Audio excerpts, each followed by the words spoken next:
आज के दौर में घर, गाड़ी या अन्य जरूरतों को पूरा करने के लिए लोन लेना एक आम बात हो गई है।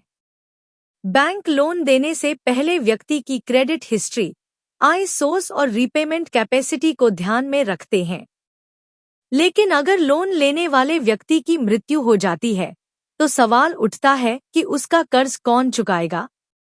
क्या परिवार के लोग इसे चुकाने के लिए बाध्य होते हैं? आइए इस मामले में बैंकिंग नियमों को विस्तार से समझते हैं। क्या है वसूली के नियम? यदि लोन लेने वाले व्यक्ति की मौत हो जाती है, तो बैंक सबसे पहले कोएप्लिकेंट, सह-आवेदक से संपर्क करता है। कोएप्लिकेंट का नाम होम लोन, एजुकेशन लोन या जॉइंट लोन में आमतौर पर दर्ज होता है।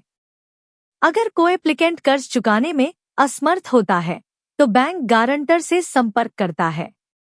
अगर गारंटर भी कर्ज चुकाने से इनकार कर देता है या उसके पास पर्याप्त पैसे नहीं होते, तो बैंक मृतक के कानूनी उत्तराधिकारी से संपर्क करता है।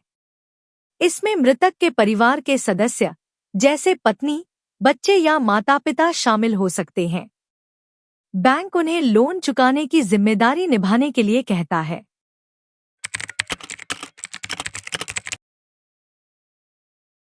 बैंक कब संपत्ति सीज कर सकता है? अगर कोएप्लिकेंट, गारंटर और कानूनी उत्तराधिकारी में से कोई भी लोन चुकाने में असमर्थ होता है, तो बैंक के पास मृतक की संपत्ति को जब्त करने और उसे बेचने का अधिकार होता है। होम लोन के मामले में बैंक सीधे मृतक के मकान को सीज कर सकता है और नीलामी के जरिए उसे बेचकर कर्ज की वसूली करता है। ऑटो लोन के मामले में बैंक वाहन को जब्त कर उसे बेच सकता है। पर्सनल लोन के मामले में बैंक मृतक की अन्य संपत्तियों को नीलाम करके कर्ज की वसूली करता है। अगर लोन इंश्योरेंस है तो क्या होगा? अगर मृतक व्यक्ति ने लोन प्रोटेक्शन इंश्योरेंस लिया है, तो उसकी मृत्यु के बाद पूरा कर्ज बीमा कंपनी चुकाती है और परिजनों पर कोई बोझ नहीं पड़ता। क्या बैंक कानूनी उत्तराधिकारी को जबरदस्ती लोन चुकाने के लिए बाध्य कर सकता है?